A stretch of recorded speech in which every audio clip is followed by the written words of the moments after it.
dilakukan oleh Al-Khidr, dan Nabi Musa selalu bertanya-tanya.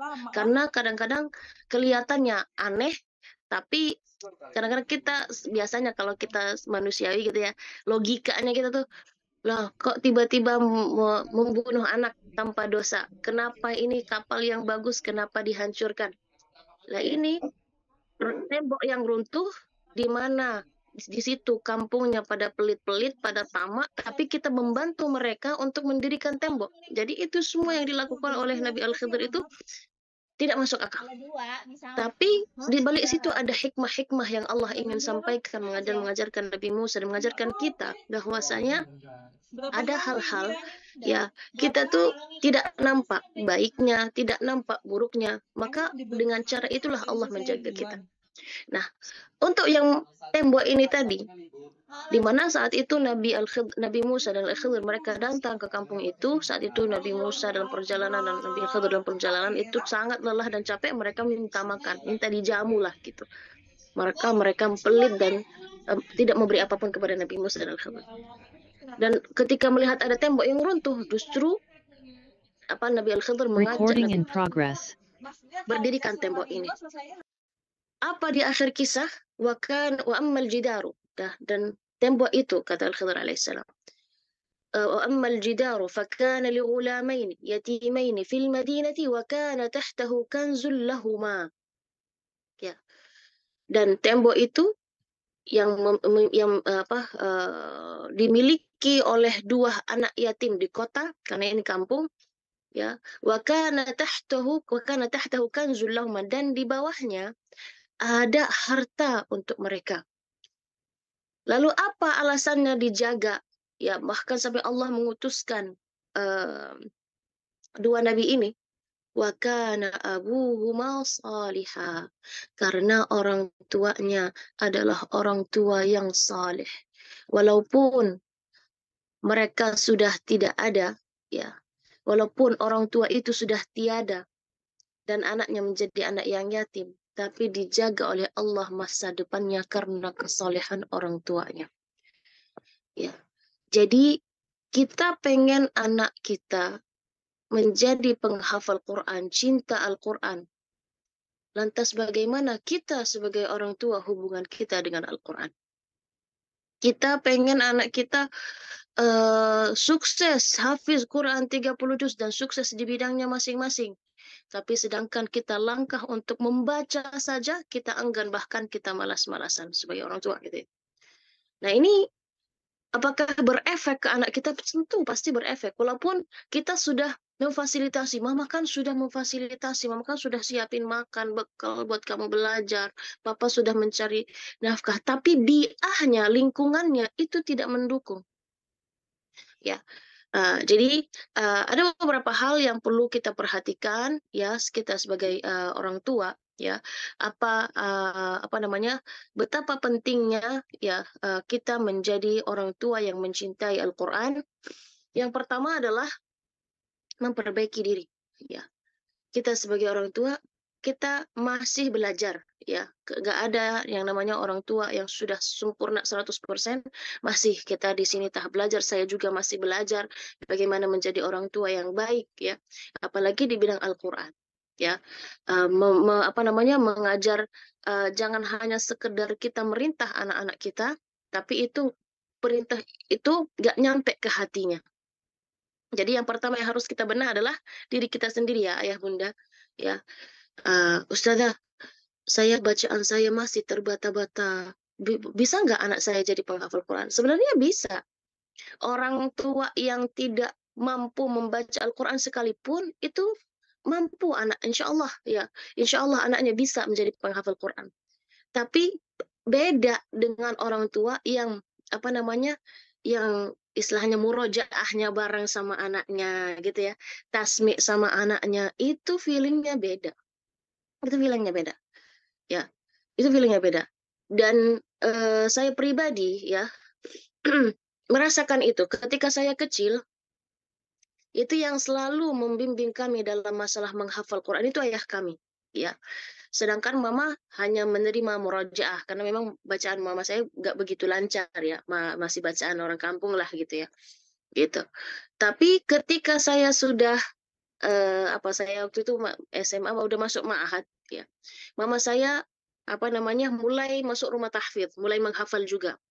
Itu ruhnya beda. Ketika saya setoran sama beliau, itu beda, feelingnya beda. Ya mah, aku pengen murojaah, yaudah mama simak, gitu. Ayo kamu hari ini udah murojaah belum? Kayak mama simain, hafalan kamu. Itu feelingnya beda, feelingnya beda. Maka kita memperbaiki diri kita dulu ya sebagai orang tua. Mungkin bacaannya masih terbata-bata, yuk benarkan bacaannya. Dan alhamdulillah sejauh ini selama saya di Hafiz Indonesia, ya anak yang berhasil menjadi penghafal Quran, orang tuanya pun mau belajar. Karena ada orang tua, masa saya udah tua kayak gini, enggak tua, enggak terlalu muda kayak gini maksudnya, gitu ya. Masa saya enggak terlalu muda kayak gini, mau mulai lagi dari Iqra 1, malulah. Nah, ini kadang-kadang ada rasa malu, nanti orang bilang apa. Nah, ini yang menghambat kita sebagai orang tua untuk belajar. Kalau kita hilangkan itu semua, ya dalam dalam sebuah hadits la yanalul ilma mustahin wala mustakbir. Tidak akan meraih ilmu seorang yang mustahin, orang yang malu-malu sama orang yang sombong. Jadi mereka tidak akan. Kenapa? Yang sombong karena dia merasa dirinya punya segalanya, paham semuanya, maka dia tidak akan belajar. Yang malu-malu karena dia malu bertanya, malu maju, malu belajar, maka dia juga orang yang tidak akan dapat ilmu. Maka yang pertama ya kita sebagai orang tua memperbaiki diri dulu. Memperbaiki diri. Memperbaiki diri, memperbaiki hubungan kita dengan Al-Quran. Ya tentu, memperbaiki dengan hubungan kita dengan Al-Quran, di situ perbaiki hubungan kita dengan Allah juga ya. Itu. Memperbaiki hubungan kita dengan Quran. Oke, saya mau nanya nih, di sini atau di pagi hari ini, ayah bunda, siapa yang sudah mengaji 1 juz, tulis angka 1 di kolom chat. Tulis angka 1 di kolom chat. 1 juz, 1 juz. Coba kita lihat kolom chatnya. Wih, masih sepi. Yuk, oke. Lanjut. Baru doa aja. Yang lain mana ayah bunda? Oh, mungkin tawaduk kali. Tawaduk pada tawaduk ini. Mungkin ada yang baca 5 juz, malu Ustazah kan namanya 1 juz doang. Kurang kali. Bukan 1 juz. 2 juz. Coba yang 2 juz, mungkin ada yang 2 juz sampai 3 juz. Lebih dari 1 juz. Kita ada yang jawab 1 halaman, Ustazah. Ada yang 1 halaman, ya bagus lah. Yang penting ada interaksi kita bersama Al-Quran. Oke, ya alhamdulillah. Ini yang hadir di sini Bu Anis, wali murid semua atau ada guru juga? Ada guru dan wali murid, Ustazah. Oke. Kalau kita misalnya 20 guru berarti 160-an ya wali murid. Oh, ini 160-an yang jawab cuma sedikit. Ini benar nih, ini harus kita bebenah ya. Kita harus memperbaiki hubungan kita dengan Al-Qur'an. Minimal gitu ya, minimal. Ini biasanya kalau wali murid itu ada grup WA-nya gitu ya. Nah, bikin grup WA satu lagi untuk khusus mengaji. Ya. Ya, misalnya yang sudah selesai checklist, yang sudah selesai hari ini tanggal berapa? Hari ini tanggal 25. Yang sudah selesai baca juz 25. Nah, itu checklist. Nah, kayak gitu. Kasih namanya, kasih tanda checklistnya. Itu luar biasa itu. Dan kalau kita sendiri, nah itu biasanya banyak malasnya. Bukan kita di situ maksud untuk pamer kita ngaji, kita hari ini sudah ngaji ya. Yang di sini kan bukan maksud untuk pamer kan, maksudnya untuk menyemangati. Ya, menyemangati dalam hal yang baik. Insya Allah, biidznillah itu menjadi inspirasi buat wali murid, buat ayah bunda yang lain, dan juga buat semangat kita. Ya, insya Allah kita lebih semangat lagi dalam membaca dan menjaga hubungan kita bersama Al-Quran. Jadi yang pertama memperbaiki diri kita sebagai orang tua. Yang kedua, saya ingin bahas tentang beberapa keutamaan kalau anak kita dididik dalam dengan naungan Al-Quran. Maksudnya mereka mulai menghafal dari usia kecil. Kadang-kadang maaf, ini ada juga yang bilang gini, ngapain kecil-kecil disuruh ngapal Quran? Biarin aja dia main saja, gitu ya. Gak tega dia, seorang anak di usianya itu harusnya bermain, malah dikurung, suruh ngaji aja. Sebenarnya ada beberapa hadis yang menganjurkan kita agar anak-anak itu dilibatkan dengan Al-Quran dari usia kecil. Ya, dalam hadis Rasulullah SAW, "Man hafizal Qur'ana wa huwa fatiyus sinni, khalaqahu Allahul Qur'ana bilahmihi wa damihi." Ya, barang siapa yang anak kecil menghafal Al-Quran, ya, atau menghafal Al-Quran di usia belia, di usia balita, ya, maka Allah akan mencampurkan Al-Quran dengan darah dagingnya. Jadi bayangin anak kecil yang tumbuh, ya, bukan tumbuh dengan karena dia makan makanan sehat, bukan, tapi dia tumbuh dan Al-Quran menjadi darah dagingnya. Bagaimana harumnya anak ini, akhlaknya yang harum, akhlaknya yang wangi, sikapnya yang harum, ilmunya yang dia akan raih akan menjadi anak yang cerdas, yang hebat. Coba lihat ulama-ulama kita dulu, ya, ilmu yang pertama dia ilmu yang pertama mereka hafal, ya, bukan kalistung, ya, bukan baca huruf hijaiyah, tapi ilmu yang pertama mereka raih adalah menghafal Al-Quran. Kenal Imam Syafi'i? Al-Imam Syafi'i rahimahullah. Kenal nggak Al-Imam Syafi'i? Coba yang kenal tulis angka 2. Ya, hari ini kita banyak nulis angka, ya. Ada yang kenal nggak Al-Imam Syafi'i? Imam Syafi'i. Kenal nggak? Bu, ayah bunda? Oke, baru satu yang kenal. 2 yang kenal. Ada lagi yang lain yang kenal sama Imam Syafi'i? Oke, oke. Bagus, ada beberapa. Oke. Oke, tadi yang sudah menjawab Al-Imam Syafi'i itu siapa? Boleh tulis di kolom chat aja. Al-Imam Syafi'i itu siapa? Atau boleh deh buka mic satu aja tapi. Atau raise hand. Boleh. Oke, bagus. Imam madhab, sahibul madhab. Namanya adalah Muhammad bin Idris Asy-Syafi'i. Ilmu yang beliau hafal pertama adalah menghafal Al-Quran. Beliau hatam Al-Quran di usia, ada yang mengatakan 5 tahun, ada yang mengatakan 6 tahun. Selesai 30 juznya, Bu. Selesai 30 juznya. Bukan baru mulai. Selesai 30 juznya di usia 5 tahun, 6 tahun. Dan bahkan Al-Imam Malik ada di usia 7 tahun. Ada ulama-ulama yang lain, ya, di usia 5, 6 tahun, 7 tahun itu mereka sudah beres 30 juznya. Baru setelah itu mereka belajar ilmu-ilmu yang lain, hadis kah, bahasa Arab, bahas ilmu alat, usul fiqh dan lain sebagainya. Jadi pondasinya itu Quran dulu. Ya. Dan itu benar saya rasakan, ya, saya rasakan itu. Walaupun di situ tadi CV-nya yang dibaca sama Bu Anis tadi sudah selesai hafalannya di usia 17 tahun, tapi mulainya dari usia 4 tahun. Mulai ngafal itu dari usia 4 tahun. Ya.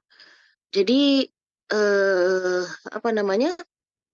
dan itu kami rasakan betul dalam selama proses belajar. Saya sekolahnya sekolah umum, ya. Sekolah umumnya di Mekah tapi bahasa Arab gitu, ya.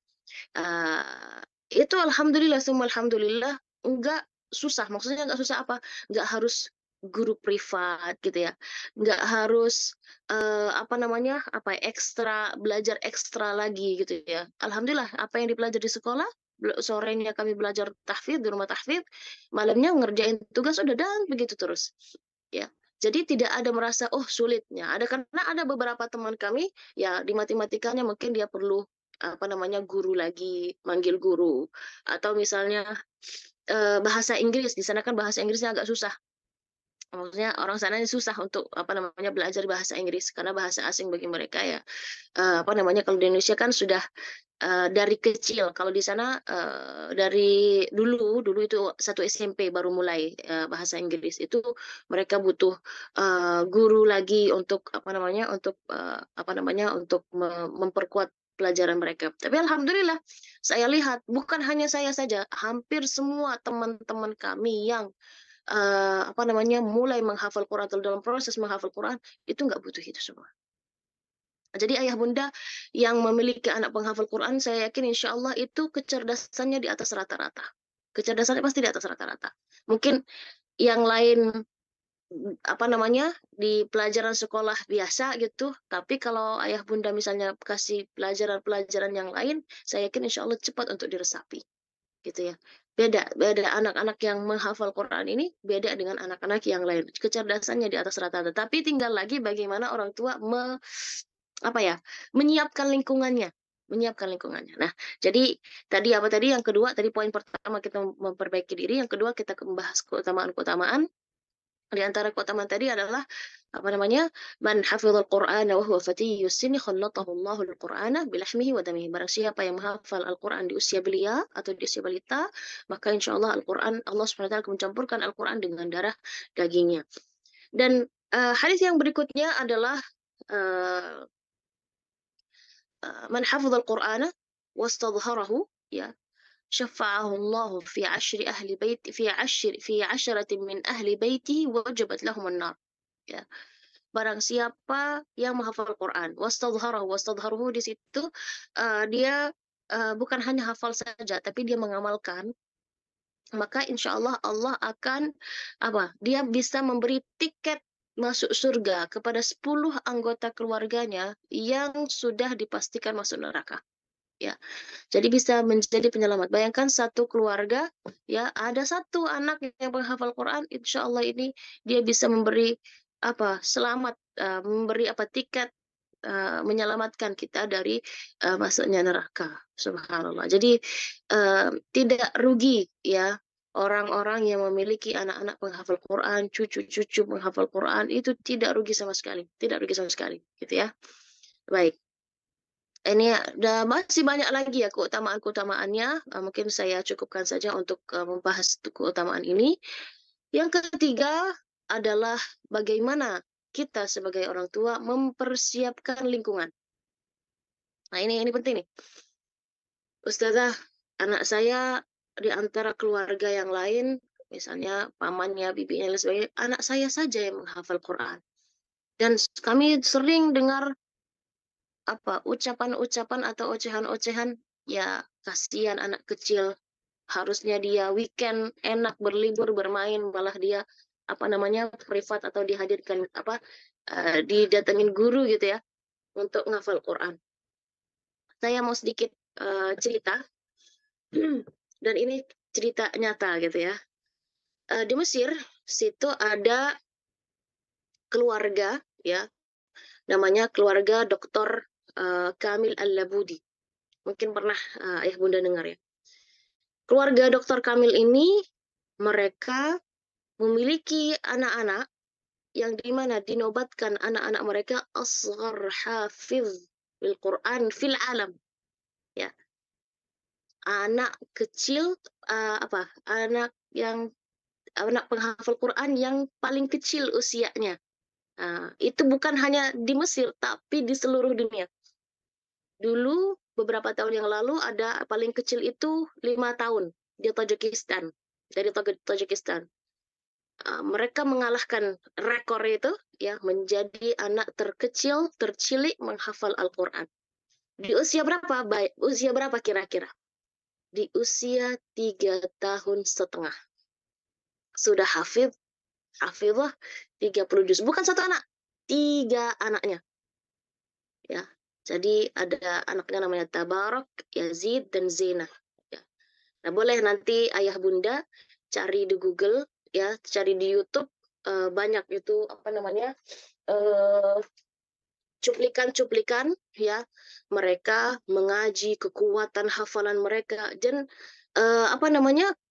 kekuatan hafalan itu yang bisa kalau anak kecil kadang-kadang ada yang lupanya gitu ya, ada ini, tapi ini mereka masya Allah luar biasa. Belum misalnya saya baca walaqad ataina Daud, belum saya selesai satu ayat itu mereka sudah menjawab. Masya Allah luar biasa. Nah, kira-kira apakah anak itu bisa seperti itu dengan begitu saja gitu ya, atau ada apa namanya hal-hal yang lain gitu ya.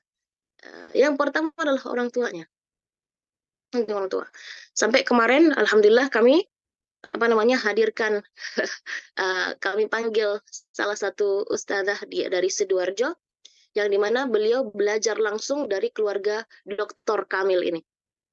Jadi kami pengen apa namanya di pondok kami pengen buka karena anak-anak guru di rumah tahfidz di pondok kami itu sudah banyak ya. Tapi ya sayang mereka gurunya sibuk ayah bundanya sibuk mengajar sedangkan anaknya ya hanya main-main saja. Kami tidak pengen seperti itu. Kami pengen anak-anak anak-anak guru kami pun mereka mulai menghafal Quran juga. Jadi kami hadirkan Ustazah Ida ya kemarin. Ternyata luar biasa. Luar biasa apa? Luar biasa harus ada kinerja bahasa Indonesia. Ya harus ada kerjasama antara orang tua dan sekolah, orang tua dan anak di rumah. Kalau kita belajar dari keluarga Syekh Kamil, itu orang tuanya luar biasa.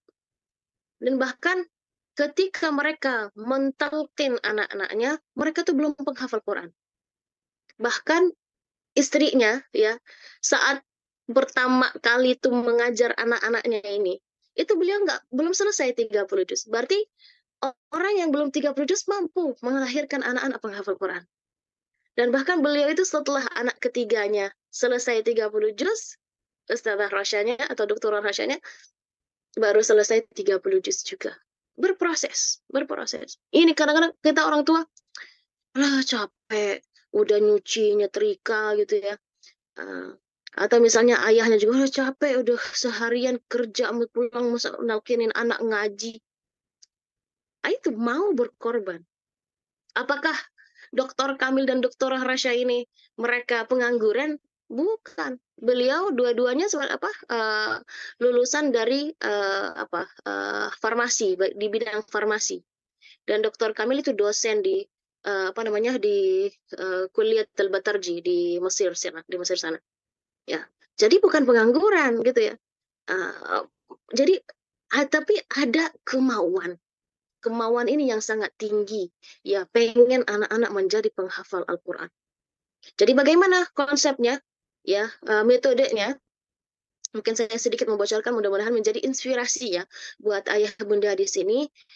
Yang pertama adalah mentalkinkan anak-anaknya, namanya juga anak-anak kan nggak mau diem gitu ya. Jadi harus duduk bersila ya, dan tangannya kayak gini nih, gini kayak gitu. Jadi tangannya harus gini. Jadi supaya apa? Supaya dia nggak lari-lari ya, supaya dia ngafalnya nggak kayak gini, nggak gini gitu ya, nggak sambil nyender gitu ya. Nah, jadi dia ngafalnya fokus ya. Kenapa? Lah kasihan kan anak kecil belum bisa paham. Kalau kita ajarkan menjadi habit, anak sudah terbiasa. Anak terbiasa. Apa namanya? Apa yang dibiasakan oleh orang tua itu anak-anak kita akan terbiasa. Ya. Mohon maaf misalnya kenapa ada anak-anak yang mohon maaf ya, cepat banget dia merokok. Kita tahu semua merokok adalah kebiasaan yang sangat buruk sekali, gitu ya, mengganggu kesehatan, membawa kematian. Kita udah tahu tuh. Kenapa anak kecil SMP SD sudah bisa mulai merokok? Karena di rumah ada contoh seperti itu. Ya bisa jadi karena teman-temannya, tapi kalau sudah ada faktor di rumah ada yang seperti itu, jangankan dia mengambil rokok dari luar, dia akan mengambil rokok ayahnya. Ya enggak? Jadi apapun kebiasaan yang dibiasakan oleh orang tua itu tertanam di anak-anak tanpa kita sadar. Tanpa mereka sadar pun juga. Bangun pagi, tidur malam, ya, tidur larut malam pun itu kalau anak-anak melihat kita tidurnya lambat, ya mereka ikutin kita, seperti itu.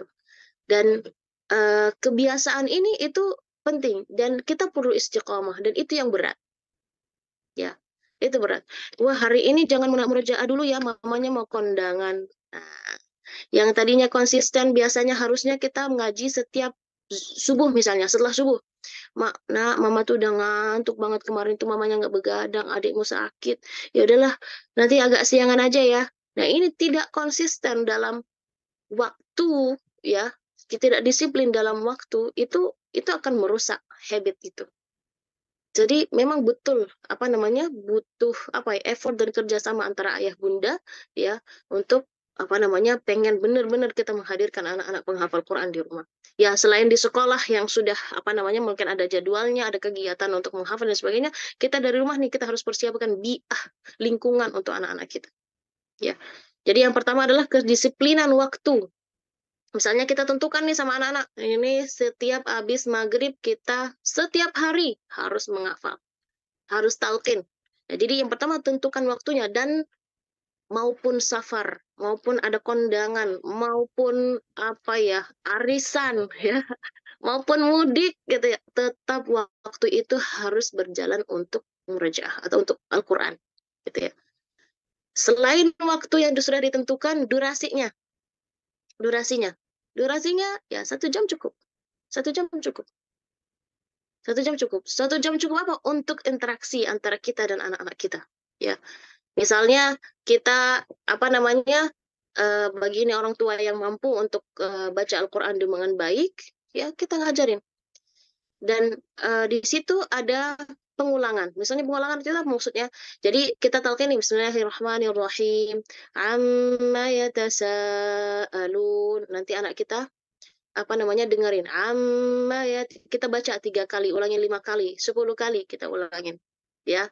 Kalau supaya anak-anak tuh nggak bosan, 3 kali 5 kali sudah cukup. Satu ayat diulang 5 kali ya.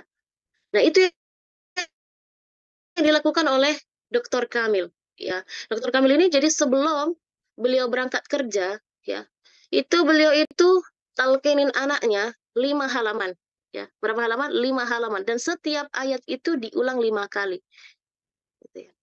Mungkin pas pertama, Ustazah berat banget ya 5 halaman. Gak apa-apa, ya udah gak apa-apa. Setengah halaman dulu. Kalau kita memulai juz 30, misalnya setengah halaman dari surah An-Naba. Setiap hari diulang. Setiap pagi lakukan seperti itu. Misalnya amma yatasaalun diulang 3 kali atau 5 kali. Nanti anin naba'il azim jadi diulang lagi 5 kali. Kayak gitu. Alladzi hum fihi mukhtalifun diulang 5 kali. Kita dulu. Nanti setelah itu Dr. Kamil pergi kerja. Nah, tugas ibunya di rumah. Nah, apa tugasnya? Tugasnya adalah ya menyetel tadi video atau murotal. Sekarang alhamdulillah sudah banyak aplikasi Al-Quran untuk mengulang per ayat atau speaker. Kalau anak kecil mungkin kalau belum bisa tidak boleh nonton layar ya, maka bisa pakai speaker.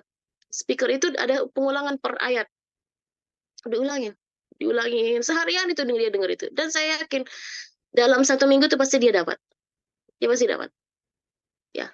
Kemarin kami percobaan nggak nyampe 1 jam ya, nggak nyampe 1 jam, tapi sudah berulang mungkin ada 10 kali ya. Setengah halaman itu kan, setengah halaman itu mungkin nggak nyampe 1 menit ya. Itu alhamdulillah anak salah satu ustazah kami, anak ini belum pernah menghafal surah An-Naba, dapat 2 ayat.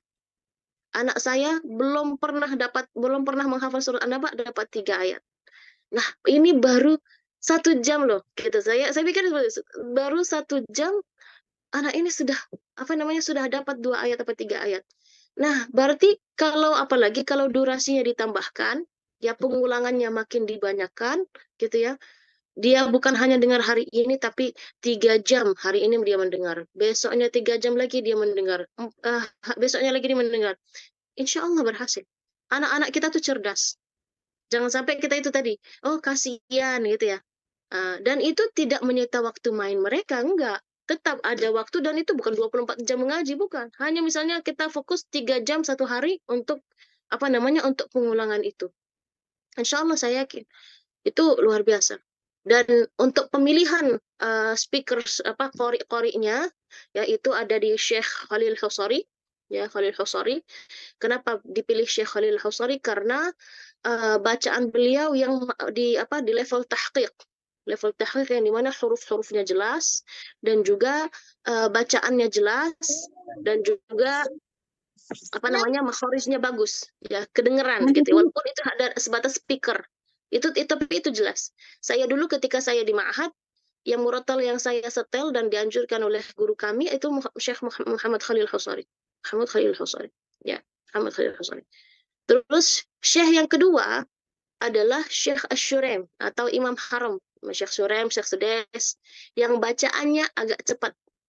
Karena anak-anak kita itu jangan dibiasakan Bismillahirrahmanirrahim. Amma yatasaalu. Kalau untuk tahap pertama masih oke, tapi kalau sudah banyak juznya yang dia hafal, itu dia boring. Ya, selain dia boring, dia nanti itu saat mikir. Karena kan lama, ada satu ayat aja lama temponya. Nanti ayat berikutnya apa gitu. Jadi aja lupa.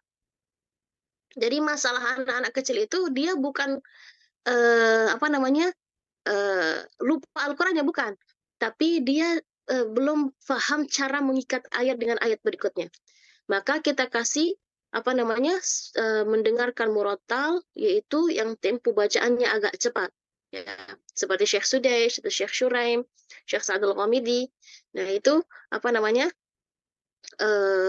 Apa namanya, dan itu diulang berkali-kali. Jadi setelah talqi sama kita, ya kita ulang 5 kali. Misalnya satu ayat 5 kali, kali itu berapa berapa ayat? Misalnya setengah halaman, itu kita diulang selama setengah halaman itu 5 kali.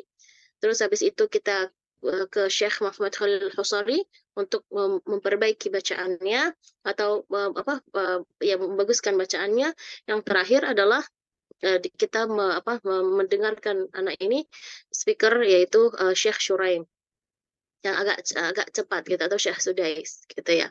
Nah, nanti dia bisa, nanti kalau dia setoran sama ustazahnya atau setoran sama ayah bunda, dia setorannya dengan tempo yang lambat. Tapi kalau dia murojaah, dia bacanya dengan bacaannya cepat.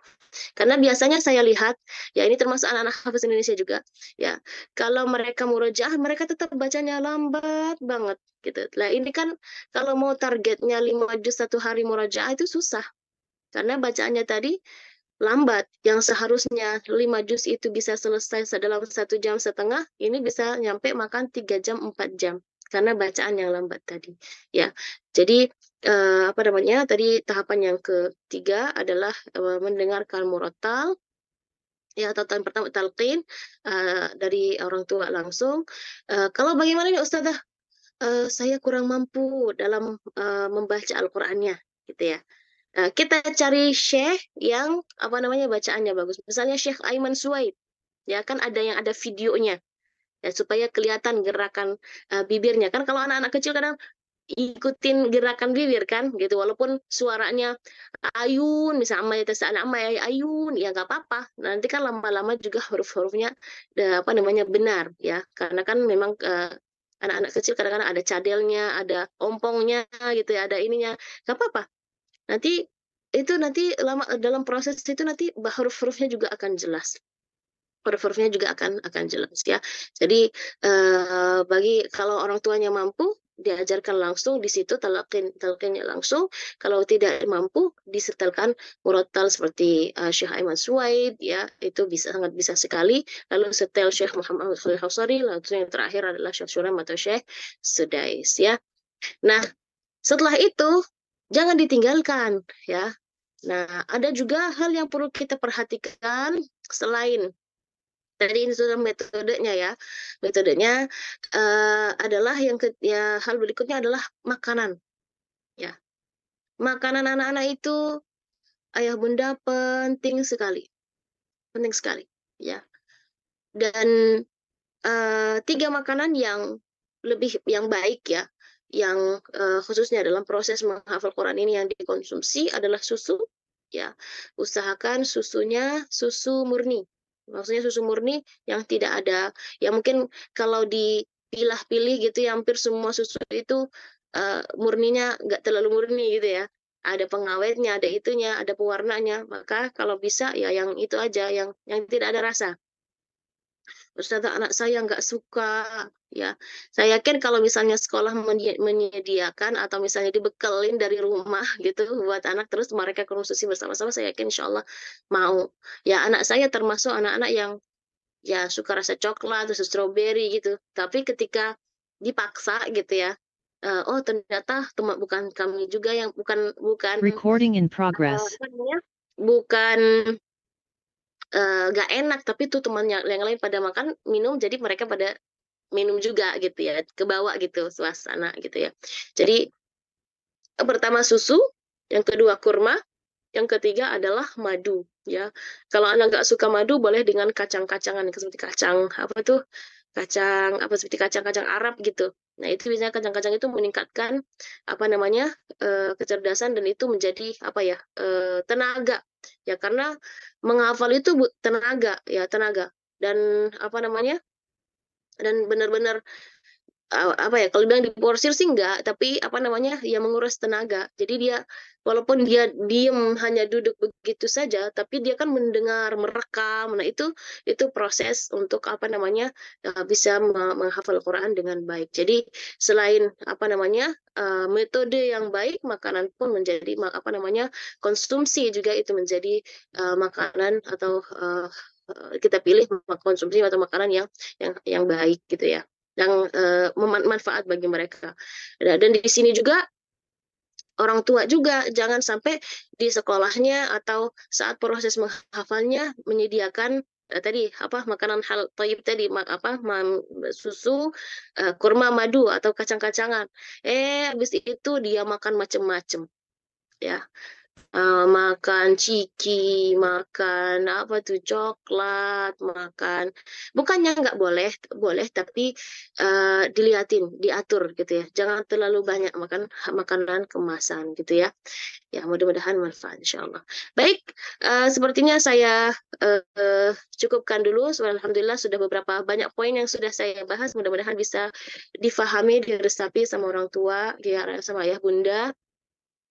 Saya juga alhamdulillah ya, eee, awalnya saya, ya masih ya kelas apa, seperti dululah ngajarin anak tuh sambil bermain gitu, nggak seperti, metode yang kemarin yang kami pelajari, ketika saya lihat, wah masya Allah, dan itu dirasakan bukan hanya, saya saja tapi asatidz yang lain yang kemarin masih baru percobaan, itu wah ternyata anak kami bisa gitu ya ngafal Quran gitu ya. Yang penting itu tadi serius. Jadi anak itu nggak boleh kan anak-anak kan maksudnya lari-lari gitu ya. Nggak, dia itu anak itu ternyata bisa. Gimana kita ya apa namanya, habit-nya itu tadi. Habit di sekolahnya seperti apa, habit di rumahnya seperti apa, itu akan sinkron. Terus satu lagi, menjadi tugas orang tua adalah mengontrol hafalan anak-anak. Ya, misalnya di sekolah nih, saya tadi dengar dari Bu Guru Anis, Masya Allah, ada anak-anak yang dapat juara masuk di apa namanya, apa MTM Haki ya, MHaki. Nah, ini tugas orang tua menjaga hafalannya. Ya, anak-anak mungkin yang nggak ikut lomba juga, yang tapi dalam proses menghafal Quran itu menjadi tugas orang tua. Ya, tugas orang tua mengontrol hafalan anak-anak. Dan itu yang dilakukan oleh juga apa namanya Dr. Kamil itu dalam programnya itu di rumah dia ada setiap anak punya tugas di rumah, punya tugas di rumah punya tugas itu yaitu misalnya wajib mendengarkan anak ini surah tadi misalnya dari An-Naba dari 1 sampai 22 misalnya. Itu wajib didengarkan misalnya selama 20 kali.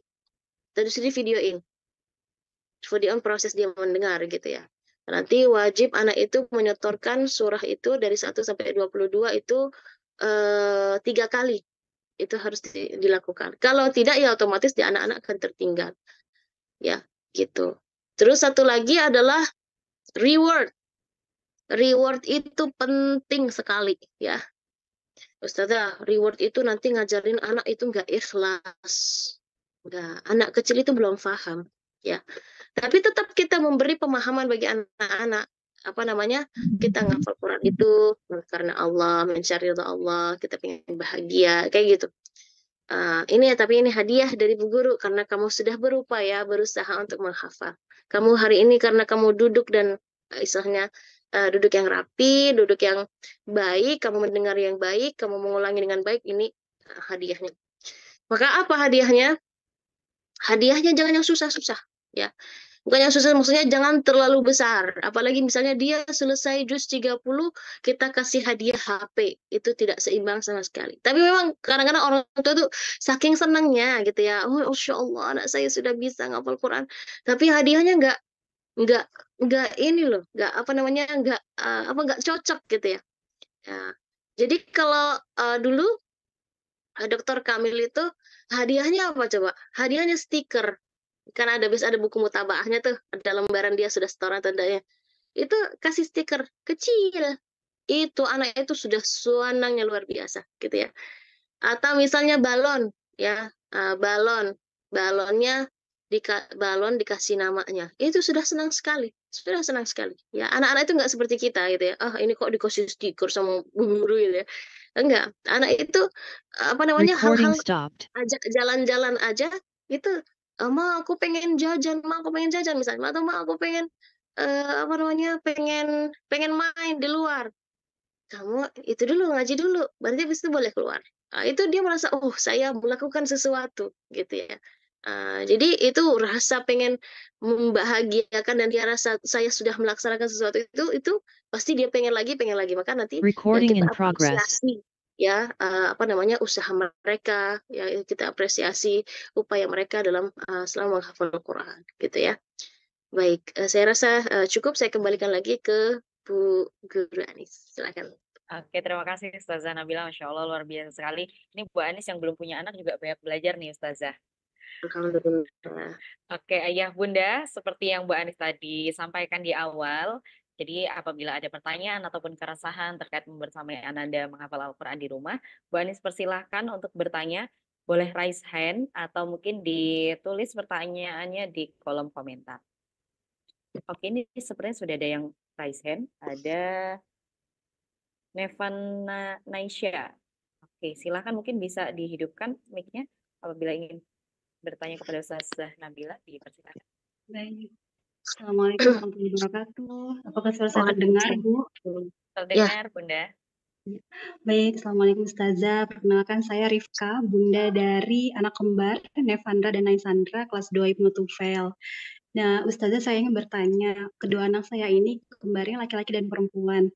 Untuk yang laki-laki, Nevan, itu untuk hafalan dia sangat cepat, Ustazah, untuk menghafal. Sedangkan untuk Naisandra, dia agak kurang cepat gitu untuk menghafal. Sehingga kadang-kadang Naisandra ini suka rendah rendah diri gitu ya Ustazah, karena melihat abangnya kok sepertinya cepat menghafal gitu, dan dia tuh agak terbata-bata kalau untuk menghafal. Nah, bagaimana, dan terkadang mungkin saya juga agak membandingkan gitu ya Ustazah, ini abang udah selesai hafalan anabanya, kakak belum gitu. Nah, bagaimana cara saya untuk membangkitkan nih semangatnya si Naisandra ini, yang perempuan ini, supaya dia tidak merasa rendah diri dengan abangnya, karena mereka berdua ini kompetisinya tuh sangat tinggi Ustazah, saling berkompetisi untuk hal apapun termasuk untuk hafalannya. Seperti itu, terima kasih Ustazah. Assalamualaikum warahmatullahi wabarakatuh. Waalaikumsalam warahmatullahi wabarakatuh. Dijawab langsung atau ditampung dulu, Bu Iya, Guru? langsung dijawab saja, Langsung aja. Ustazah. Ya. Oke, baik. Masya Allah, Bunda Kembar Nevan dan Aisyah, luar biasa pertanyaannya. Gini ya, saya juga punya anak ya, dan usianya dekat-dekat. Dan itu tidak sama sekali, dan saya lihat potensi apa namanya menghafal anak-anak itu beda-beda, ya. Maksudnya ada yang harus diulang 10 kali, 20 kali, tapi nggak masuk-masuk hafalannya. Ada yang dia sambil lewat aja gitu ya, sambil lewat, sambil main, itu cepat masuknya, gitu ya. Nah, jadi kita sebagai orang tua yang pertama harus paham, ya, malakatul hifz adalah anugerah. Kemampuan menghafal adalah anugerah dari Allah. Ya. Jadi kita tidak bisa memaksa kamu nak harus selesai misalnya juz 30 satu semester. Lah sedangkan istilahnya tankinya itu untuk segitu tuh nggak nyampe dia, belum nyampe, ya. Bukan nggak nyampe tapi belum nyampe, ya. Jadi kita sebagai orang itu harus paham itu betul. Dan itu saya lihat ke anak saya, ya. Ketika masa COVID, ya, anak saya yang pertama itu perempuan. Itu saya, yuk nak, itu karena TK nggak bisa daftar, nggak bisa ini karena dirumahkan semuanya, ya sudah kita ngajinya online aja, kita cari apa namanya waktu itu dari Jogja, kalau tidak salah TK dari Jogja, mereka seperti buka privat kayak gitu. Ya udah, supaya merasa suasana sekolah aja gitu, jadi ada teman kayak gitu. Ikut menghafal beberapa surah, tapi ya kadang-kadang ada aja yang kelewat gitu ya, maksudnya tidak maksimal dalam dia menangkap hafalannya itu. Tapi abangnya, ya, abangnya maksudnya adiknya ya, adiknya yang di bawahnya 2 tahun itu lari-lari nggak diem. Tapi pas setoran yang pertama jawab adiknya. Di situ saya yakin subhanallah, ya malakatul hifz itu anugerah dari Allah. Jadi makanya mungkin tadi Bu Husna tadi, Bu Anis tadi bilang, oh Ustazah Nabila menghafal di usia 17 tahun itu luar biasa. Kalau dibanding saya sama kakak adik saya paling telat, saya paling lambat. Ya, itu 17 tahun kurang lebih udah lulus SMA ya, itu. Tapi Kak Abang sama adik-adik saya itu SMP sudah beres hafalannya. Abang saya satu SMP sudah selesai 30 juznya. Adik-adik saya satu SMA sama 2 SMA itu sudah beres hafalan. Lah saya lulus SMA belum selesai 30 juznya. Pas selesainya ketika saya masuk ma'had. Jadi mungkin buat orang lain, wah itu sesuatu luar biasa. Bagi saya, aduh memalukan sekali ya. Istilahnya kakak tapi hafalannya paling belakang gitu ya. Gitu. Ya, itu makanya itu kembali lagi itu adalah malakah. Ya, jadi kita harus paham itu betul sebagai orang tua. Yang kedua, ya Bunda tadi yang mengatakan saya sering membandingkan, usahakan diminimalkan membandingkan karena setiap anak punya kelebihan dan kekurangannya masing-masing. Mungkin abangnya ini dia punya kelebihan menghafal, tapi saya yakin ada kelebihan di Ananda Nesa yang tidak dimiliki oleh Ananda Nevat. Itu coba Ibu cermati gitu dengan baik, dan saya yakin pasti akan menemukan, oh ini mungkin perhatiannya ini lebih tinggi, sedangkan ini mungkin perhatiannya kurang. Mungkin ini di bidang sosialnya dia tinggi, tapi ini di bidang sosialnya kurang. Coba perhatikan, saya yakin pasti ada ada hal-hal yang menurut kita anak ini yang cepat ngafalnya ini pasti ada hal-hal yang tidak bisa adiknya bisa kembarannya bisa melakukannya dia nggak bisa. Itu pasti ada. Jadi kita jangan membandingkan itu dari segi hafalan, karena hafalan itu bukan kamu jadi lebih baik, enggak ya. Jadi jangan sampai, karena kalau dibandingkan itu bisa memberi semangat, bagus. Tapi kalau membuat dia down, jangan. Mungkin bisa sekali-sekali, tapi saya rasa lebih baik jangan. Ya. Terus bagaimana kita membangkitkan? Wah, alhamdulillah, kamu kemarin kan baru hafal 3 surah, hari ini kamu sudah 4 surah. Jadi kita membandingkan dengan dirinya sendiri. Ya, dulu dia mungkin, wah alhamdulillah tahun kemarin ketika kamu kelas 1 SD baru juz 30, alhamdulillah di kelas 2 kemampuannya lebih banyak lagi, hafalannya sudah 2 juz tambahannya. Nah, itu dia akan merasa, oh iya benar saya ini gitu. Tapi kalau dibandingkan sama abangnya kelas 1 dapat 1 juz, sedangkan di kelas 2 misalnya dapat 5 juz, sedangkan dibandingkan di 3 juz sama 5 juz. Itu abang kamu kelas 2 bisa 5 juz, kamu baru 3 juz, kan dia akan merasa down. Dia merasa, iya ya, saya apa kekurangan, dan dia akan mencari apa kekurangan saya, dan dia tidak akan melihat apa kelebihan saya. Gitu ya. Jadi jangan sampai kita sebagai orang tua yang membuat down ya anak-anak kita gitu ya. Dan itulah yang dilakukan oleh Rasulullah Shallallahu Alaihi Wasallam. Rasulullah tidak tidak membandingkan Umar dengan Sayyidina Abu Bakar. Oh, Umar ini orangnya tegas, Abu Bakar sedangkan kamu tuh lembut, atau misalnya mungkin istilah sekarang tuh lembek gitu ya. Bukan, karena masing-masing memiliki kemampuan yang berbeda-beda. Gitu ya. Khalid bin Walid di bidang peran, sedangkan Hasan bin Thabit dia jihad, tapi jihad dengan syair. Rasulullah tidak mengatakan ente Hasan cuma ngomong doang, enggak seperti itu, karena Rasulullah sangat paham masing-masing sahabatnya pun memiliki kemampuan dan kelebihannya masing-masing, dan kelebihan itulah yang kita kembangkan, yang kekurangan itu ya kita dibina atau kita kita tingkatkan lah kekurangan-kekurangan itu agar mereka ya setidaknya tidak terlalu buruk juga, tapi ya lebih baik lah lebih baik, tapi bukan menjadi unggul dia di sisi itu. Nah, jadi kita perhatikan dia unggul di mana, kita kita fokuskan di situ. Masalah menghafal Quran, memang kembali lagi menghafal Quran adalah anugerah ya, maksudnya pencepat hafalnya itu adalah anugerah ya. Kalau dibandingkan saya sama teman saya, kami kalau yang masih masuk duluan itu saya. saya masuk rumah tahfidz usia 5 tahun. Waktu saya kelas 1 SD. Itu saya masuk sekolah itu 5 tahun 5 bulan ya.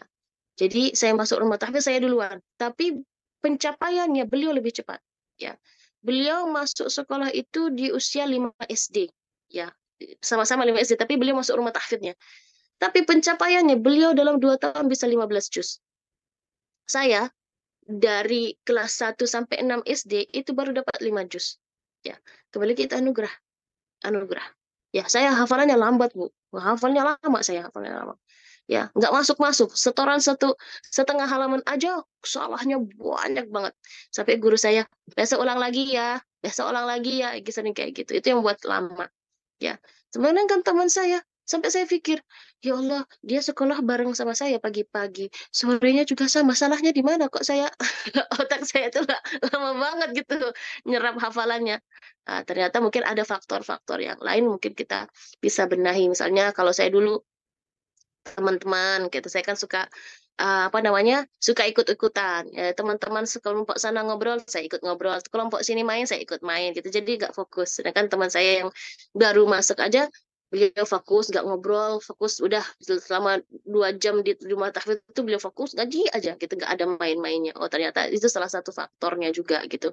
Jadi kita bisa lihat tuh, mungkin ada faktor-faktor yang lain. Tapi kalau faktor-faktornya sama, kakak adik ini misalnya sama, sekolahnya sama, lingkungannya kurang lebih sama, itu berarti anugerah dari Allah beda-beda. Dan kita sebagai orang tua harus pahami itu ya. Semangat Bunda, barakallah. Oke, terima kasih Ustazah Nabila. Ini Masya Allah banyak sekali Ustazah yang nanya. Ini salah satunya saya bacakan mungkin dari kolom komentar. Oke, baik. Assalamualaikum Ustazah, saya Wali dari Peserta Didik Baru. Ingin bertanya tentang adakah tirakat orang tua untuk anak agar anak dimudahkan dalam menghafal Al-Quran? Iya, yang pertama tadi siapin lingkungan ya. Kita sebagai orang tua di rumah, siapin lingkungan, siapin yang mungkin biasanya kalau nganter anak ke sekolah yang disetel lagu dangdut misalnya. Nah, diganti, dirubah ya, murotal. Selama mungkin yang biasanya di rumah sering nonton yang macem-macem gitu ya, nonton sinetron misalnya, dirubah misalnya ngertiin murotal atau hal-hal yang baik gitu ya. Jadi mulai dari rumah ya. Terus apakah ada doa atau tips? Ya itu tadi lingkungan kita persiapkan. Yang kedua adalah doa. Jangan lepas ya. Kita selalu doakan anak kita, selalu doakan. Ya, insya Allah Allah akan mudahkan gitu ya. Insya Allah Allah akan mudahkan. Saya rasa itu saja dari saya. Ya. Oke, ini mungkin ada yang raise hand dari Bunda Intan. Bisa dihidupkan mic-nya. Silakan Bunda. Oke, sambil menunggu Bunda Intan, mungkin Bu Anis mau bacakan ini. Masih ada pertanyaan lagi di kolom komentar. Bagaimana triknya supaya mood anak tetap konsisten untuk menghafal Al-Quran, Ustazah? Mood anak kita tidak bisa kontrol ya. Makanya biasanya itu makanan itu ngaruh ya. Kalau dia sering makan micin-micin dan lain sebagainya, itu ngaruh ke moodnya, ngaruh ke fisiknya, cepat sakit, cepat lelah, cepat cepat males, bukan males, cepat bosan kayak gitu, itu ngaruh ya. Makanya ya usahakan makan konsumsi yang dikasih itu konsumsi yang baik gitu ya. Terus untuk menjaga mood anak-anak ya bangun habit itu tadi. Membangun habit itu susah loh ya. Maksudnya membangun habit anak bisa konsisten duduk selama 3 jam itu ya, untuk awal-awal itu mungkin merasa agak cukup berat, tapi kalau dia sudah terbiasa justru dia akan ketagihan ya. Anak itu merasa kok hari ini aku nggak duduk kayak gini gitu ya. Gitu ya, dia kok perasaan sebentar banget gitu duduknya kayak gitu. Nah itu nanti justru anaknya nanti yang ini, dan anak-anak kita tuh happy aja gitu ya. Ya, nggak ada anak yang dia selama 3 jam itu dia menghafal, habis itu dia nangis, dia bilang aku pusing karena banyak hafalan. Enggak ada anak-anak kayak gitu. Dan itu sudah dipraktekkan di Sidoarjo ya, dan kemarin ketika kami hadirkan Ustazah Ida dan asisten beliau itu pasti tanya, ada nggak anak kecil yang keluar dari markaz, kan mereka markaz ya, dari markaz itu yang pusing kepalanya karena kebanyakan ngafal. Nggak ada, yang keluar malah nyari prosotan, main ayunan, main pasir-pasir, tapi juga anak-anak. Jadi anak-anak itu subhanallah ya, luar biasa tenaganya, luar biasa cerdasnya, luar biasa bersih hatinya. Tinggal lagi bagaimana kita orang tua untuk memupuk itu semua, gitu ya. Mudah-mudahan terjawab, insya Allah. Oke, Ustazah, menarik sekali. Ini tambah banyak pertanyaan nih, Ustazah. Apalagi anak-anak zaman sekarang itu kan sudah terlalu banyak terpapar gadget gitu ya, Ustazah. Ini ada satu pertanyaan menarik. Bagaimana cara mensiasati si screen time itu, Ustazah? Apalagi harus Iya. membagi waktu untuk menghafal. Di sisi lain, anak itu sudah kecanduan dengan gadget. Nah, itu mensiasatinya gimana, Ustazah?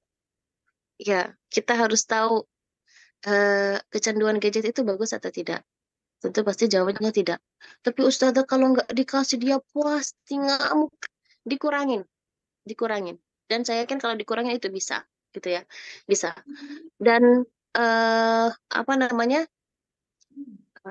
jiwa itu, ya, jiwa manusia itu ya seperti anak-anak, gitu ya. Kalau kita kasih terus, misalnya kita kasih anak kita dot nih, ya, terus tiba-tiba kita sapih, tiba-tiba kita nggak boleh dia minum, nggak boleh dia apa dot lagi, marah nggak kira-kira? Marah, ya. Terus bagaimana solusinya? Kan ada bertahap, untuk menyapi itu bertahap.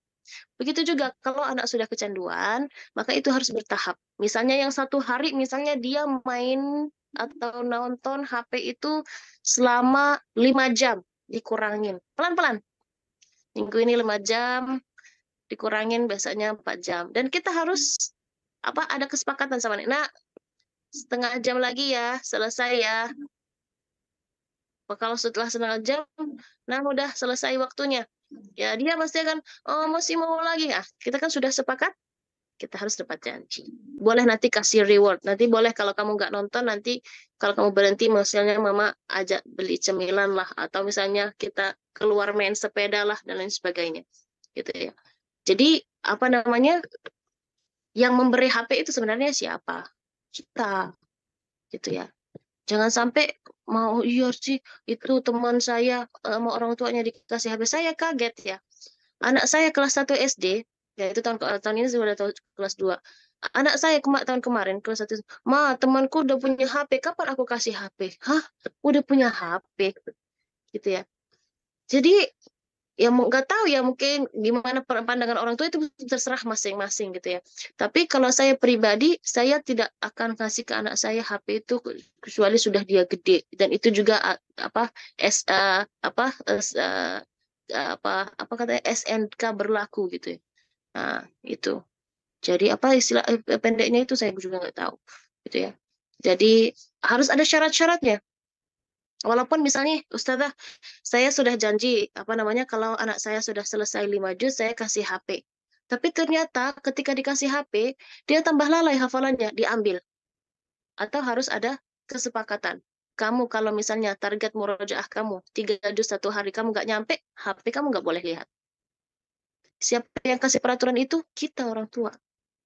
Supaya anak itu paham, ini bahaya baginya. Ini nggak boleh. Saya dulu, ayah bunda, ya, ya juga dulu ya, HP itu kan sama orang tua kami, HP saya dikasih itu kapan ya? Setelah lulus SMA, setelah lulus SMA, setelah lulus SMA, ya. Ya dulu juga nggak seperti sekarang ya, internet apa segala macam. Dulu ada internet itu yang internet pakai kabel itu, yang komputernya gede gitu. Nah, itu juga dibatasi sama orang tua kami. Nggak boleh, setiap hari nggak boleh. Weekend saja, tapi nggak weekend full. 2 jam setiap weekend.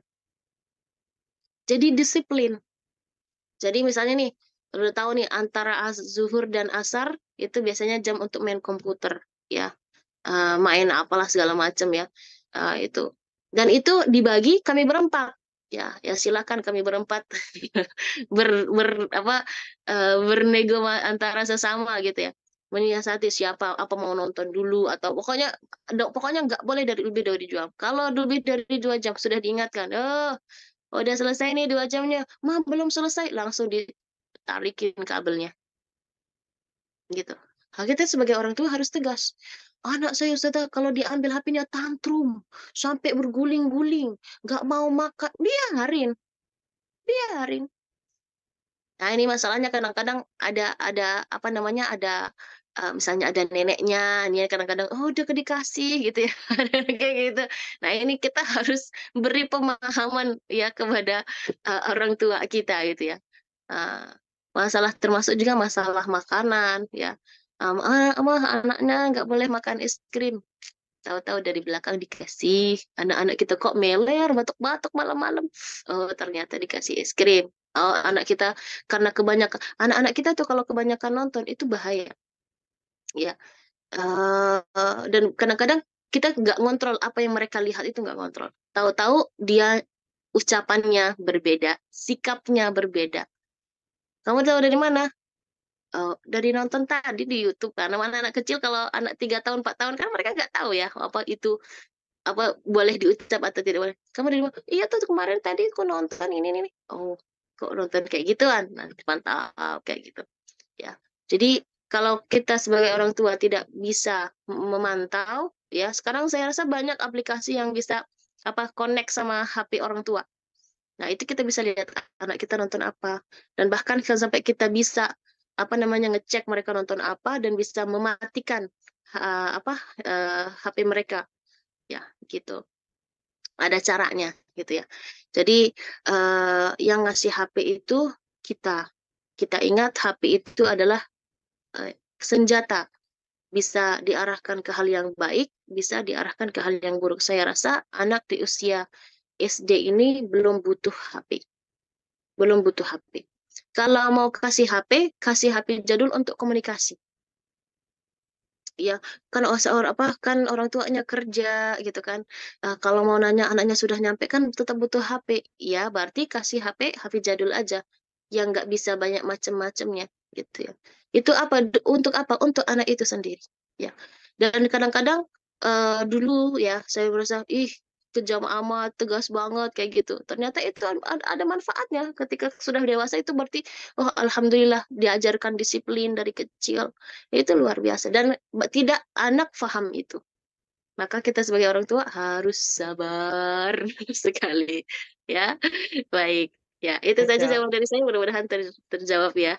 Iya, terima kasih Ustazah. Ini ada satu yang menarik nih, pertanyaan dari Dewan Guru nih Ustazah. Saya izin membacakan. Dari beberapa contoh dan penjelasan yang Ustazah sampaikan, ada beberapa hal yang bisa ditarik kesimpulan bahwa kemampuan menghafal seseorang itu memang beda-beda. Kemudian dalam hal ini apakah berarti juga menghafal merupakan passion? Jika iya, apakah berarti akan ada seseorang anak yang tidak bisa menghafal karena bukan passionnya menghafal Al-Quran? Padahal Allah sudah sangat jelas berfirman, Allah telah memudahkan Al-Quran untuk diingat. Atau jika menghafal bukanlah passion, apakah kesulitan siswa itu memang karena belum adanya bi'ah menghafal di lingkungan? Begitu. Ya, baik. Semua anak bisa menghafal. Lagi-lagi, semua anak bisa menghafal. Ya, mau dia punya passion, nggak punya passion, ya, itu semua anak bisa hafal. Terbukti, tapi mungkin kembali lagi kemampuan menghafalnya, ya itu beda-beda. Tapi apakah anak-anak bisa menghafal? Semua anak bisa menghafal. Ya, buktinya apa? Lah, orang yang, mohon maaf, yang buta aja bisa menghafal. Yang mungkin ayah bunda pernah melihat Najah yang sudah dinyatakan lumpur otaknya bisa menghafal. Walaupun lumpur otak ngafal Quran, apa hubungannya? Enggak, otaknya aja lumpur gitu ya? Ya, bukan lumpur, lumpuh maaf, ya, gitu ya. Jadi itu Al-Quran itu beda, ya Al-Quran itu beda, ya. Mungkin dia tidak mampu menghafal syair, mau tidak mampu menghafal kitab-kitab, tapi Al-Quran Allah mampukan. Karena itu sudah jadi janji Allah dalam Al-Quran. Walaqad yassarna Al-Quran tadi yang sudah di ayat yang tadi ditulis sama guru tadi. Jadi semua anak bisa menghafal Al-Quran, ya. Dan itu menjadi keberkahan, dan bahkan apa namanya, dalam proses menghafal pun ya itu keberkahannya luar biasa. Dalam Al-Quran kan Allah Subhanahu wa taala berfirman, inna nahnu nazzalna dzikra wa inna lahu lahafizun. Ada beberapa inna, kami ya, nahnu ya, kami lagi. Itu semua penegasan bahwa Allah lah yang akan menjaga Al-Quran ini. Bukan berarti kalau nggak ada penghafal Quran berarti Quran itu akan hilang. Enggak, ya. Justru Allah akan hadirkan anak-anak kecil ya yang hafal Quran. Kalau orang tuanya sudah nggak mau ngafal, Allah akan hadirkan anak-anak kecil. Allah hadirkan orang-orang masuk Islam yang mau menghafal Al-Quran. Jadi makanya rugi sekali ya kalau kita nggak mau jadi bagian apa namanya dari orang-orang yang penghafal Quran. Rugi sekali. Ya, mudah-mudahan kita semua ya terbuka hatinya untuk selalu berinteraksi dengan Al-Quran. Mungkin belum hafalnya belum mampu, yuk kita membacanya minimal 1 hari 1 juz. Anak-anak kita jangan biarkan mereka mereka menghabiskan waktu kanak-kanaknya dengan hal-hal yang tidak bermanfaat. Ya, hal yang paling manfaat untuk mereka kelak ya di dunia, bahkan insya Allah di akhirat, itu menghafal Al-Quran ya. Mungkin dia tidak istimewa dalam matematika, mungkin dia tidak istimewa dalam juara dalam bidang yang lain, tapi kalau dia sudah menghafal Quran itu insya Allah sudah menjadi langkah pertama menuju surga. Dan bahkan dalam hadis yang ada hadis man ra'a ya atau fi ma'al hadis ya, bahwasanya ketika dia adalah penghafal Quran lalu dia melihat ya ada bahwasanya orang lain diberi karunia lebih darinya, maka dia telah menghina apa yang sudah diagungkan oleh Allah. Saya punya penghafal Quran, tapi mungkin saya dari segi nilai-nilai sekolah yang lain mungkin kurang bagus. Saya melihat teman saya yang juara matematika, yang juara seni, yang juara itu gitu ya. Saya merasa wah enak banget ya. Saya mah ngapal Quran doang gitu lah. Cuma gini doang aja, nggak punya apa-apa gitu ya. Maka dia telah menghina apa yang sudah diagungkan oleh Allah Subhanahu wa taala. Menghafal 1 ayat itu anugerah yang patut kita syukuri. Apalagi yang sudah menghafal beberapa surah, yang sudah berhafal berapa juz, itu anugerah yang tidak bisa kita nilaikan dengan prestasi-prestasi, dengan harta-harta, dengan apapun itu. Jangan sampai ya itu tadi kita dibutakan dengan kekurangan kita ya, kita melihat kelebihan dibutakan kekurangan kita dengan kelebihan orang-orang. Kita merasakan kita sendiri memiliki kelebihan yang orang itu tidak punya. Gitu ya.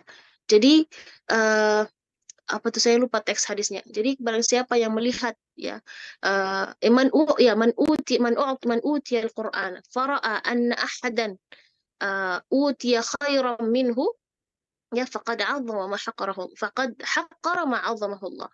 Barang siapa yang sudah Allah beri Al-Qur'an kepadanya lalu dia melihat bahwasanya orang lain diberi kenikmatan lebih yang dia miliki, maka dia telah menghina apa yang dianugerahkan, apa yang dimuliakan oleh Allah Subhanahu wa taala.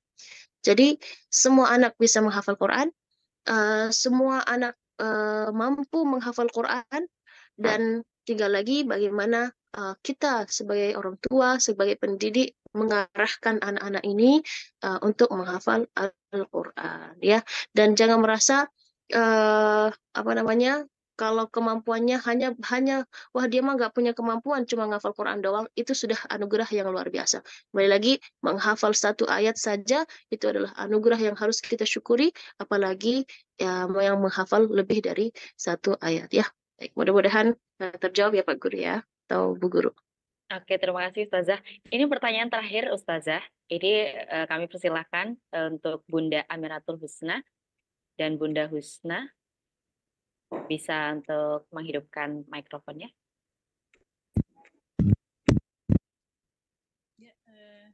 Bismillahirrahmanirrahim. Jazakillah Ustazah Nabila, yang Masya Allah gitu ya.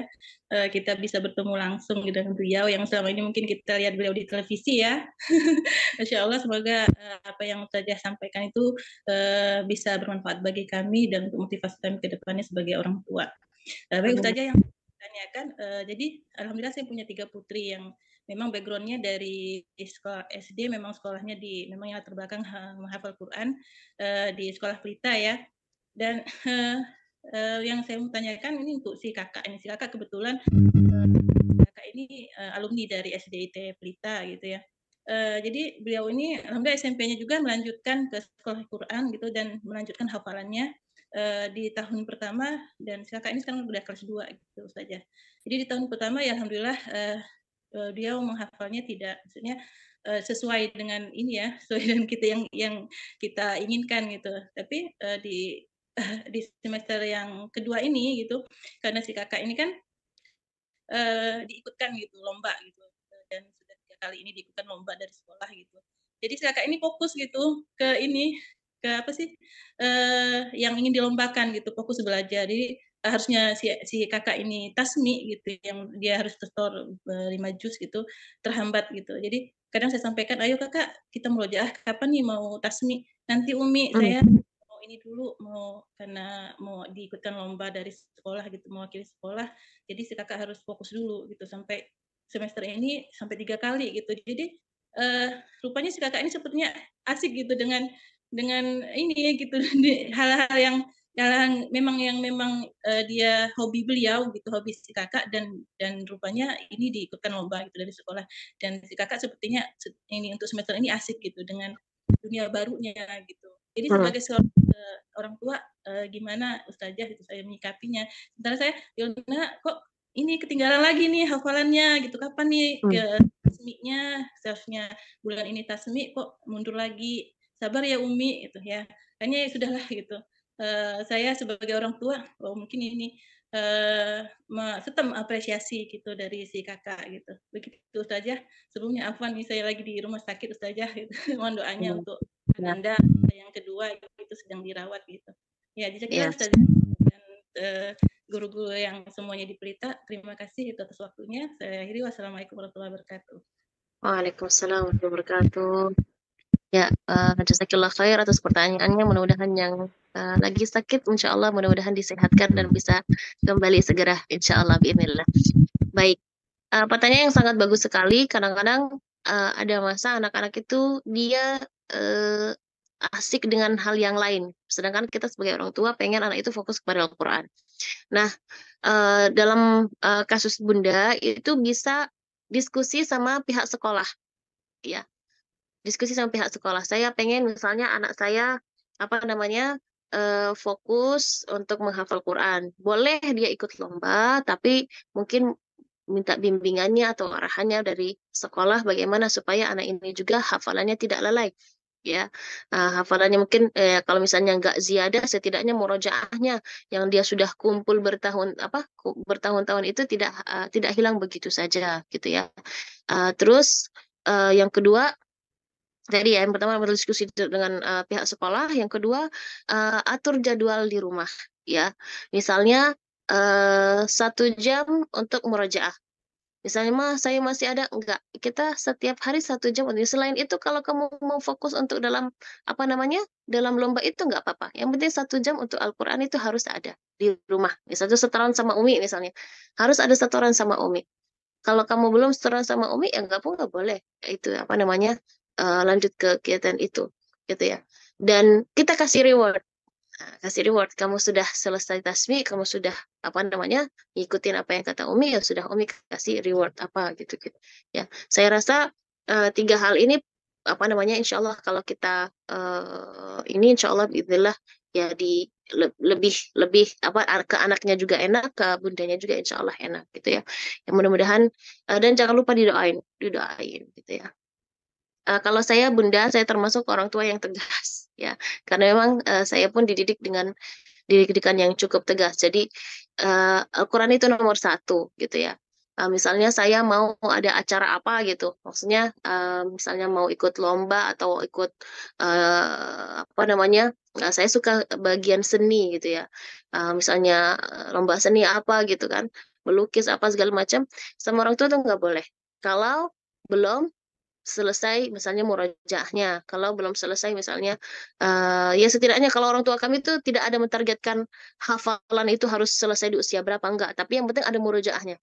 Sudah murojaah enggak hari ini? Baru itu habis itu boleh kamu ke kegiatan yang lain. Seperti itu. Jadi saya rasa ya kalau ada seperti itu ya mudah-mudahan bisa bisa membantu Bunda dalam mengkondisikan hafalan anak-anaknya. Insya Allah. Mudah-mudahan terjawab ya Bunda ya. Ya kalau memang cocok, kalau tidak cocok nanti bisa Bunda konsultasi sama bunda-bunda yang memiliki anak-anak penghafal Quran. Ya.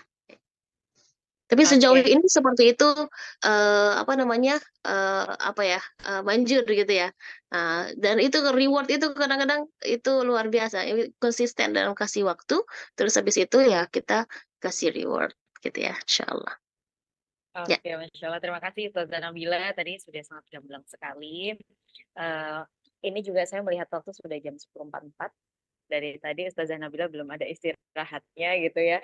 Insya Allah terima kasih banyak ilmunya Ustazah Nabila. Mungkin sebelum ditutup, Bu Anis akan minta izin untuk mengambil foto bersama terlebih dahulu. Ya, Ayah Bunda, boleh dihidupkan kameranya. Bu Anis akan coba pandu foto terlebih dahulu. 1, 2, 3. Oke, 1, 2, 3. 1, 2, soalnya ini ada 7 slide. 1, 2, 3. Oke. Ya, luar biasa sekali ya Recording Bunda. stopped. Ini sebelum Bu Anis tutup, mungkin terakhir ada yang closing statement dari Ustazah Nabila. Ya, baik. Bismillahirrahmanirrahim. Al-Quran adalah kalamullah yang penuh Recording in keberkahan. progress. Allah Subhanahu wa taala berfirman, "Wa hadza kitabun anzalnahu ilaika mubarakun liyadabbaru ayatihi wa liyatadzakkara ulul albab." Sungguhnya kitab ini kami turunkan yang penuh keberkahan.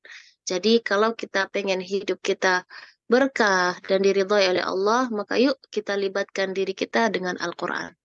Yuk, jangan anak-anak kita saja yang mengaji, jangan anak-anak kita saja yang menghafal.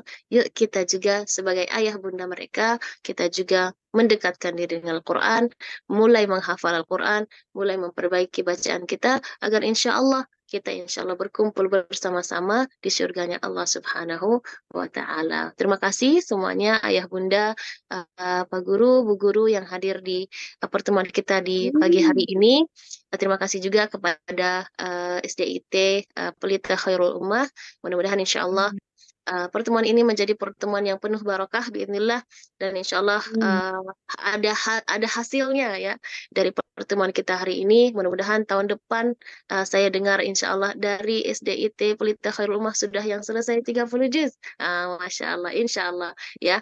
Biidznillah ta'ala. Itu semua tidak akan raih oleh anak-anak kita kecuali ada apa namanya, ada kerjasama antara anak kita, antara ayah bunda, dan juga antara sekolah. Mudah-mudahan itu bisa terlaksana dan terwujudkan.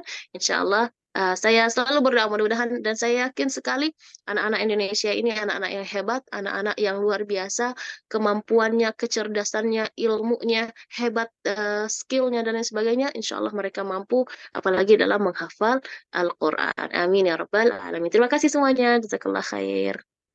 Baik, terima kasih Ustazah Nabila. Masya Allah, luar biasa sekali. Hari ini kita dapat banyak ilmu gitu ya. Ini kalau boleh Bu Anis rangkum, tadi ada beberapa tips yang Ustazah Nabila juga sudah sampaikan. Tenang, ayah bunda semuanya nanti akan Bu Anis share di setiap grup sekolah gitu ya. Jadi biar ayah bunda yang lain yang hari ini mungkin tidak bisa hadir, tapi tetap bisa mendapatkan ilmu yang tadi Ustazah Nabila sampaikan. Oke, pada intinya menghafal Al-Quran itu adalah anugerah yang tak ternilai yang Allah anugerahkan kepada Ananda Solihah ya ayah bunda. Semangat dalam membersama Ananda dalam menghafal Al-Quran, ciptakan habit dan ekosistem yang baik dalam Ananda menghafal Al-Quran di rumah. Baik, Ustazah Nabila dan Ayah Bunda semuanya, Bu Anis cukupkan dalam memandu sesi diskusi kita pada kesempatan hari ini. Nanti akan dilanjutkan oleh Ibu Mutiara Solihah yang setelah ini akan ada doa bersama sebelum nantinya ditutup. Demikian, terima kasih. Saya akhiri. Wassalamualaikum warahmatullahi wabarakatuh. Waalaikumsalam. Waalaikumsalam warahmatullahi wabarakatuh. Silakan Baik, Ibu Mutia. oke, baik. Terima kasih kepada Ibu Anistia Rizky Khairunisa yang telah memandu acara inti kita pada pagi hari ini. Dan Masya Allah, terima kasih juga materi yang sangat bermanfaat. Ustazah Nabila Abdurrahim yang telah menyampaikan materi yang sangat bermanfaat. Semoga kita selaku guru dan orang tua dimudahkan oleh Allah Subhanahu wa Ta'ala untuk membimbing dan membersamai anak-anak soleh-solehah semua menjadi generasi hebat, cinta Al-Quran, dan cerdas, insya Allah berprestasi di masa depan. Amin, amin ya rabbal alamin. Untuk acara yang selanjutnya, yakni doa yang akan dipimpin oleh Bapak Ahmad Effendi, SPD, kepadanya disilahkan.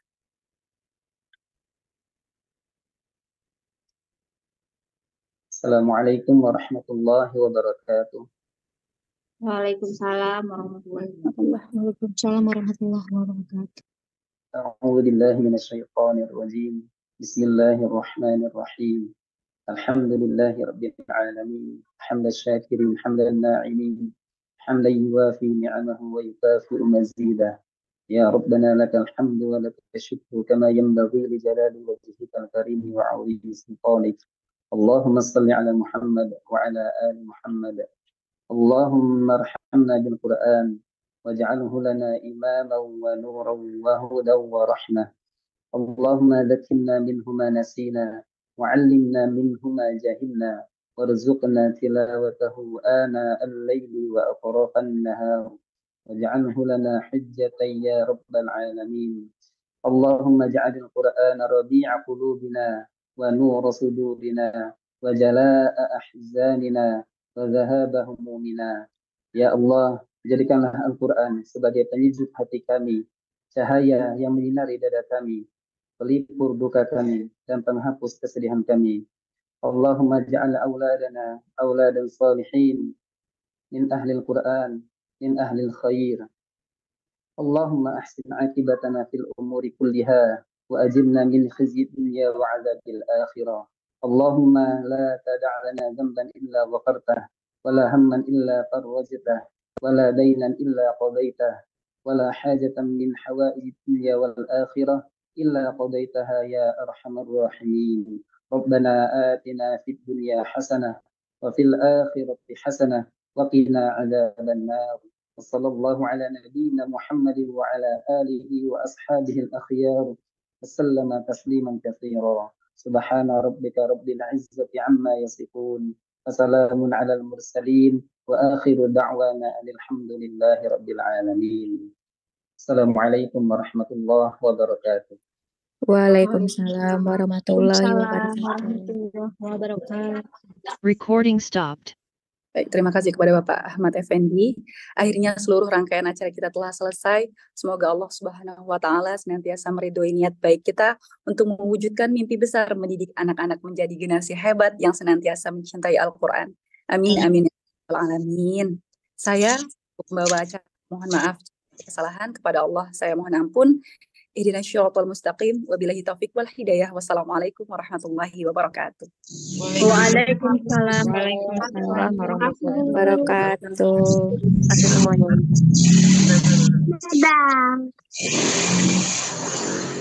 Bye. Udah.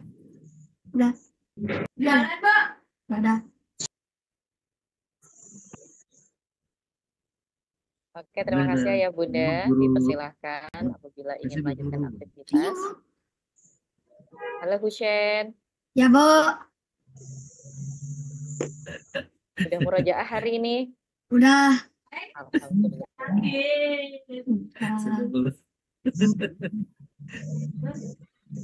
Wah, ini ada Ananda Aufar.